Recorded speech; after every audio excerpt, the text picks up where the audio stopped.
Alright guys, we are going to get started on the flask end of the capstan for Tally-Ho. I spent the last hour checking things out, kind of visualizing what I will need to do on my part. I do not have, well I do have, I've got several flasks this would fit in, but I am not going to be messing around with a 1,000-pound mold. I mean, that's because that's what it would take to readily use what I have. For those of you who are not familiar with patterns and core prints, this section here is a print, and that's going to actually leave the impression for the core, which is going to be cast in quadrants right here. This is the core box. We'll show you more on that later. Right now we have to get a flask made. Now, let me show you a flask. This is a flask. You have a cope and a drag, depending on who's using it. Depends on what's going to be the cope and the drag. I always treat this as the drag, and that is the cope, because we always start off ramming the mold, and then once we ram it with the feature against the molding board, the whole thing gets flipped over along with the pattern that's in it. And then from there, we slide the cope on and finish ramming it up. And we separate it, remove the pattern, and then reassemble it. A lot of them are made out of cast iron, and a lot of them are made out of cast aluminum. I don't use these any more than I absolutely have to, just because of the additional weight of the mold. With that said, we use a lot of wood, and it is a breeze compared to steel, iron, or even cast aluminum flask. These are small ones that we use for some of the small scale stuff in the pitcher bond area. None of these are going to be big enough. None of those are going to be big enough. Some of these over here in this corner, and excuse the construction going on, which is going to take 10 years. These flasks are not going to be quite big enough to incorporate the actual pattern. But we do have a flask down here. I didn't see that. Might come close to working. I think we're going to be 1 inch too short on that. But I don't want to fool a square flask on this one anyway. The overall dimensions of this particular pattern with the bottom board is 21 3/4. If we didn't have to worry about a core print, the actual pattern would be 15 inches in diameter. As I said, one of the key things that I always try to shoot for is make it as light as possible. This is going to be 3 different molds when we get finished with it. You're going to have this midsection that'll contain the base board, the mold board, along with the core print in that part of the flask. And then we'll ram up another section which will encompass this part, right? It'll take this feature along with the dome of the capstan. And then on the bottom, the third section, it's going to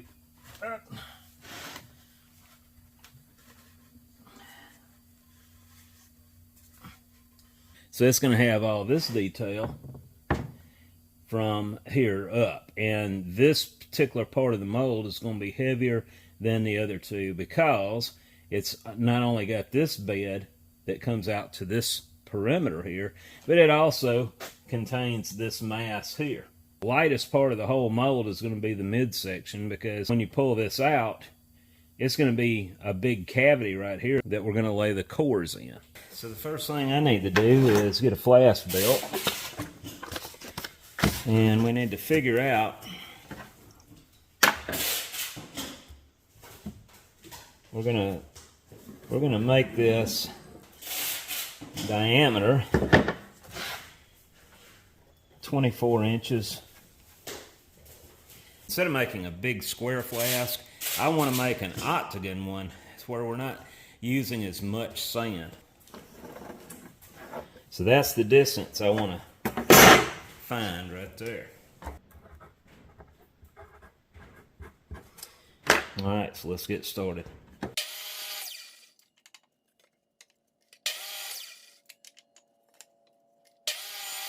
This fit together well. I went ahead and cut the rest of them to length. The wider ones are going to be for the midsection, and then the narrow ones, like this one in the top layer there, are going to be for the top and the bottom. This is going to need additional strength. I'm going to have to calculate from center line what 12 inches is in order to be able to put a corner brace here and here. If I go from center line here to center line there, that would give me my length, but let's double check that.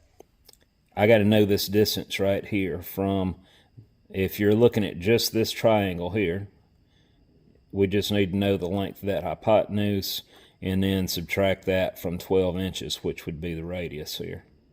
And that will give me my total height of the block we have to have. And we already said that Cast Iron Gypsy's coming over in a little bit. I wonder if that's her plane. We can go 15/16 easily. Not an inch. Not an inch, but we can make this distance here under 988. Get my...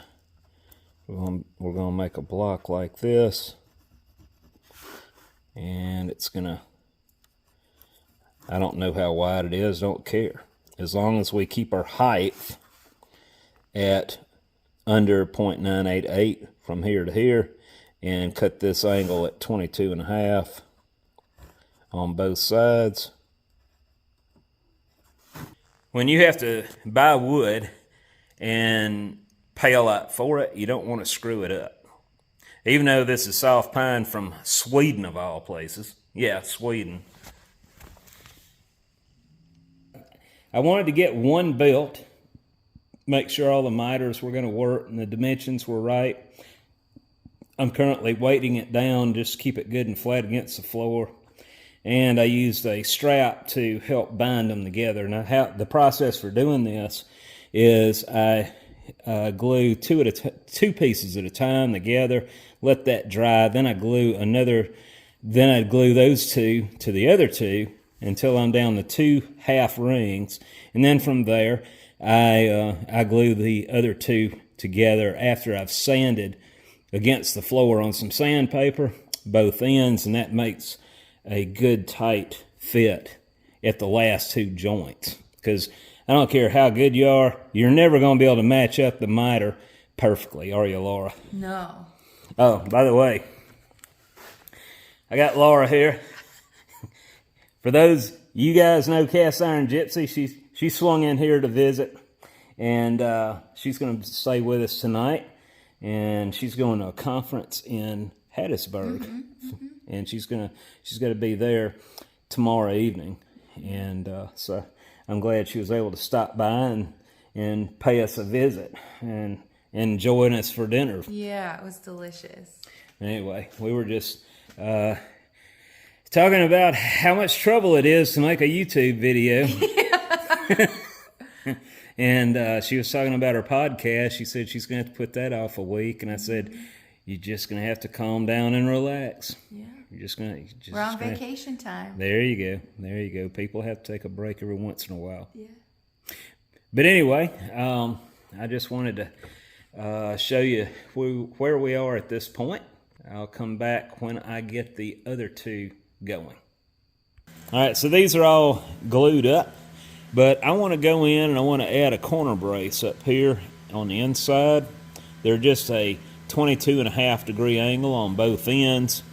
That'll still give me a 24-inch diameter if I wanted to fit one down in here.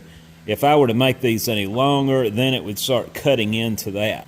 Now, I need to make 16 per flask. So we're going to have a set screwed and glued to the top and screwed to the glued on the bottom of each one. And these will also help retain the sand in there as they lock it in with these keys. I'm going to chop a whole bunch of these to length and then just rip them on the table saw. But I've spent enough time doing woodworking. I was going to just go ahead and let the laser cutter do the work for me. This will, if I can cut a 12-inch long 1x6 and throw it up there, that gives me 20 per board. So while that's doing that, I can be ramming molds for other jobs. So I've had some people say, yeah, but you got that charred finish. How's the glue going to bond to that? Actually, it does a really good job. I've already tested it on several things, and on this one, I just went ahead. It had a knot, so it didn't quite cut all the way right there. What I did was just hit it on the belt sander. So I guess, to answer your question, I could, if I wanted to go through the extra effort, run them all through the belt sander and knock the charred surface down a little bit. But honestly, I haven't noticed a problem with it, so I'm probably not going to do that. I'm just going to put them on as is.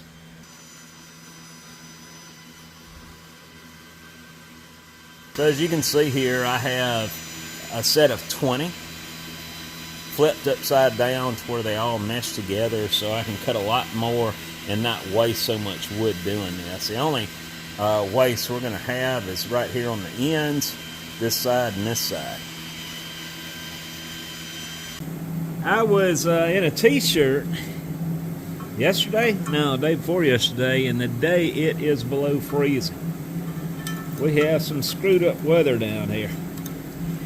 Now I need to cut these 3 inches, but the diameter of my nose on that plasma torch is 3.5. So I'm going to come in and I'm going to set that right at 3.5, and that should.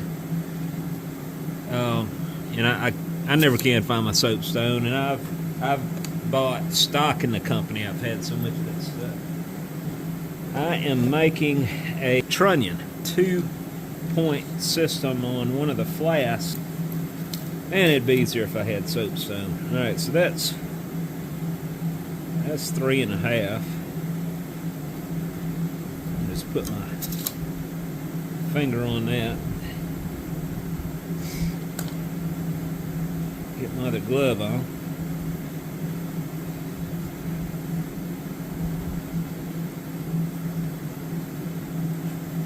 And away we go. Make sure I'm buttered up for that.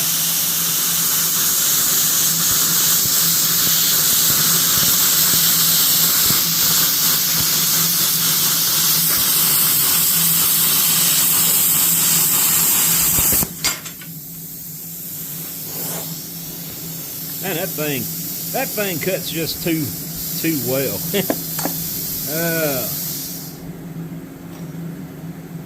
That's not it.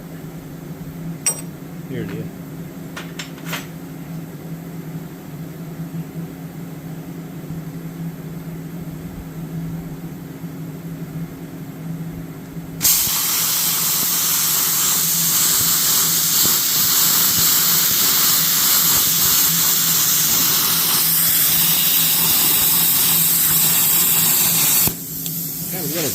Got a little in a hurry there. That's all right. All right, so that's as much of this precious plate as we're going to use. Now, I'm going to cut these in half. Not all the way. Just enough to where I can easily bend them and then tack weld them again.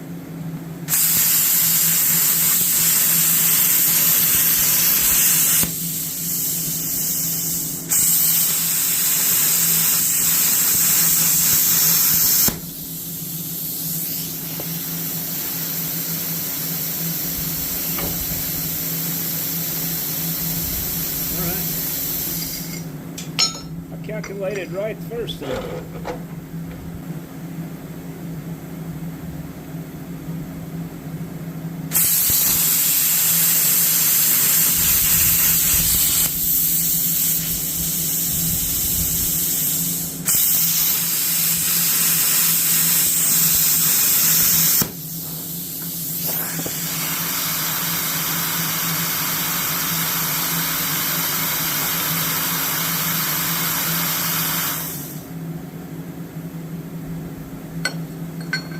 I skated on that one. I should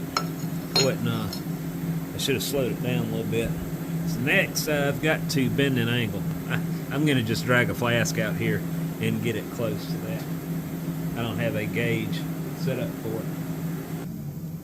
So I have new lights out here, and I have I can see anywhere I want to within this area. So I may as well take advantage of it.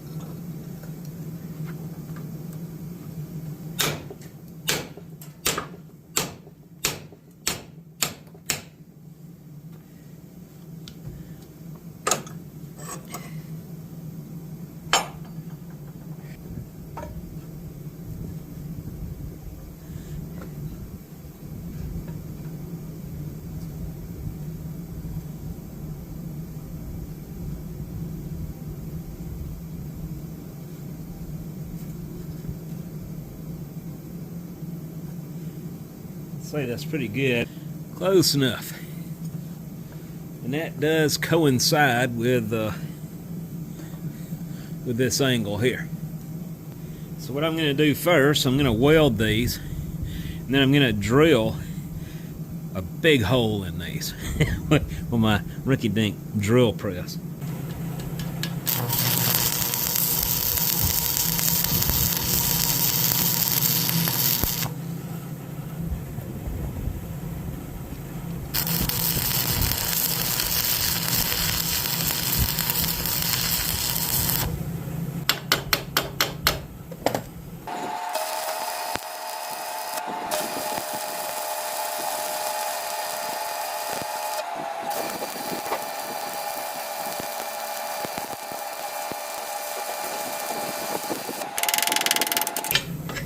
Yeah, what's a little pricey. Considering I'm welding rust and everything, that looks pretty good.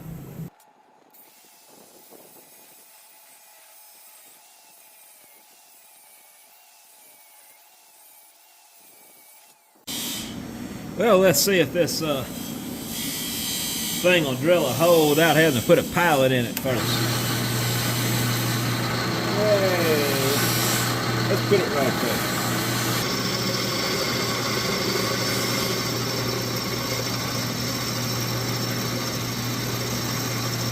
Got everything to do with how you sharpen the bit.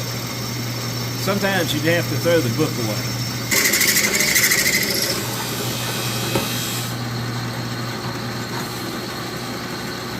Yep, bit it right through it. And that's 3/8 bit.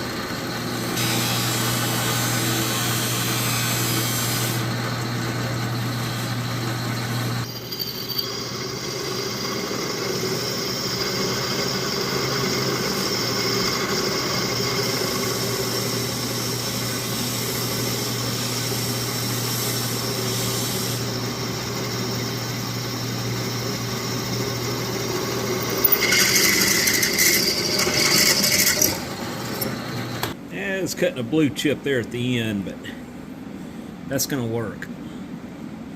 I wanted to get the holes punched in it before we go welding the pipe on them. That's cutting a nice thin chip. And it stopped. I'm not going to worry about putting more than 2 holes in there. That should be sufficient.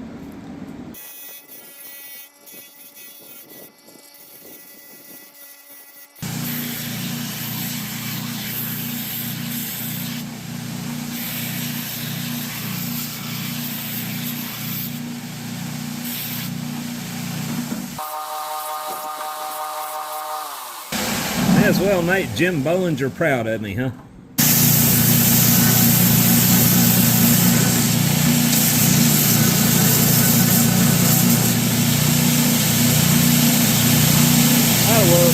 Josie has made the dogs a little bit of a warm area here. But Dollar's supposed to be in the house. She's wanting to stay out here with Buddy.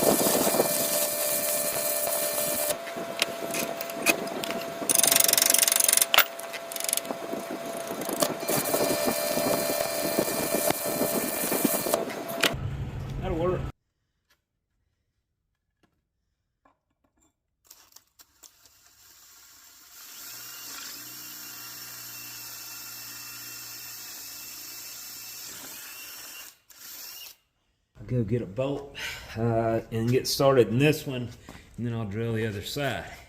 It's cold, guys. All right, so I'm putting these on the corner because it will be stronger than it would be if I were to put these on this flat side, because this would allow it to flex where this won't. This is going to be our through hole for our registration pins on the flask. 30 thousandths oversized from a 1/4 inch rod that we're going to use. And I deliberately threw it off to the side. I didn't want it right in the middle.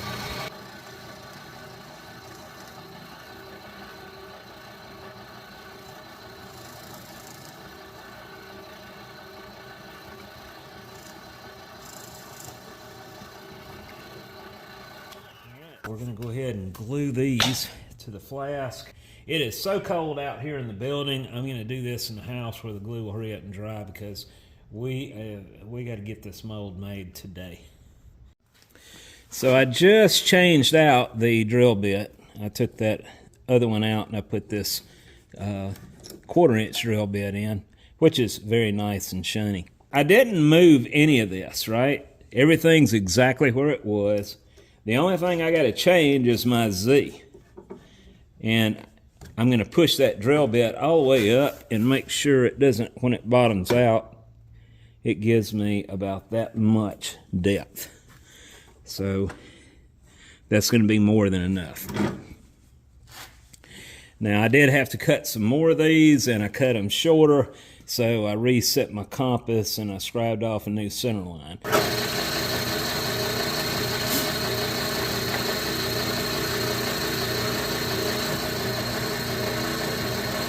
Oh, yeah, it helped to tighten this, wouldn't it? It's been like this all day, guys.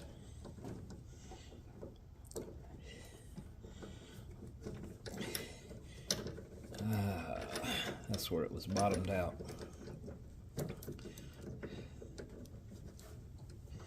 All right.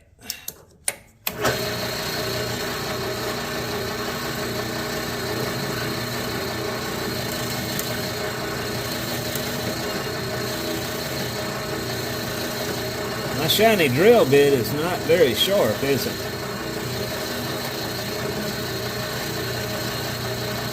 So I need 4 of these.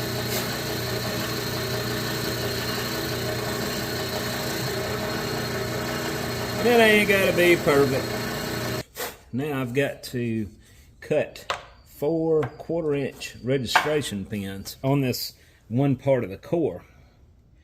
We're going to have to make our registration pins long enough to correspond to the total depth here. So we're going to go ahead and measure that. We're looking at 4 1/4 inches that those pins need to be protruding from the flask in order to make sure everything slides together right and releases right. 4 1/4 plus whatever depth we just drilled. So we'll check that now.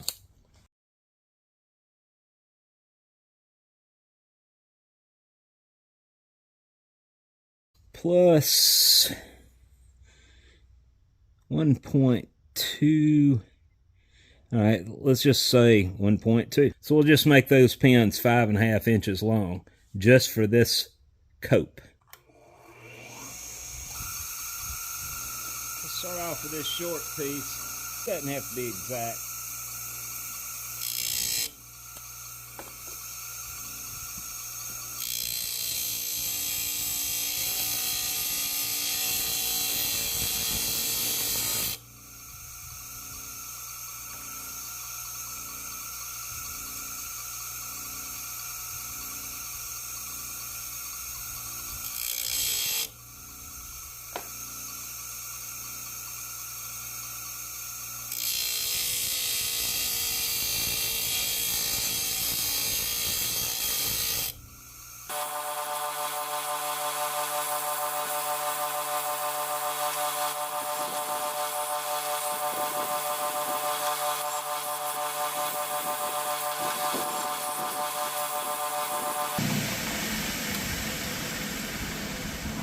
So all I got to do now is just put some glue in the holes on the blocks and punch these down in there, and that usually will seize to them when you sand the scale off.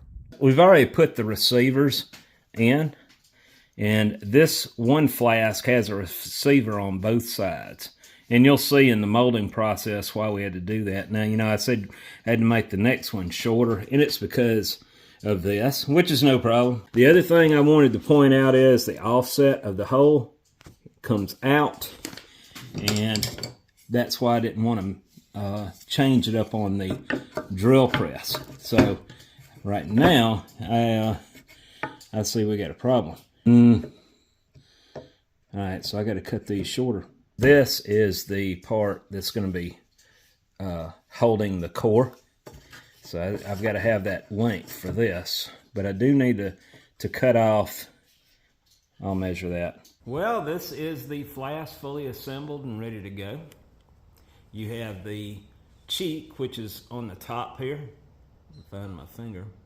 And then the midsection is the main body of the pattern. That's where it's going to be. The cheek is going to have the crest of it, or the crown, the dome, and all that detail in that section. And the bottom section is going to be the interior of the pattern, along with that bed that makes up that flask. So the bottom one is going to be by far the heaviest section of all three. The lightest one is going to be the middle section. Even though it's deeper, it's going to have a lot less sand in it than the upper or the lower. Well, guys, I'm going to let you go on this video. The next one, you're going to see us molding.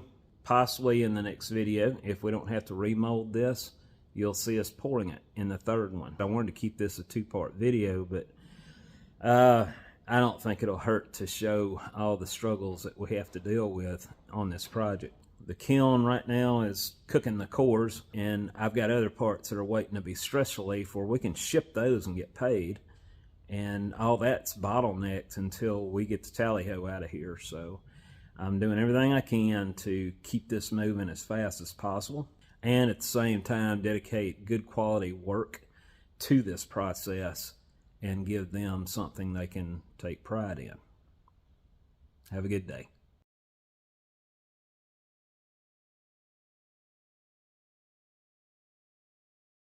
For those who have been asking about the Windy Hill Foundry hats, these are now available on my website, windyhillfoundry.com, under stores, or you can click on the above link. These are on the pricey side, but keep in mind the shipping is included. Have a good day.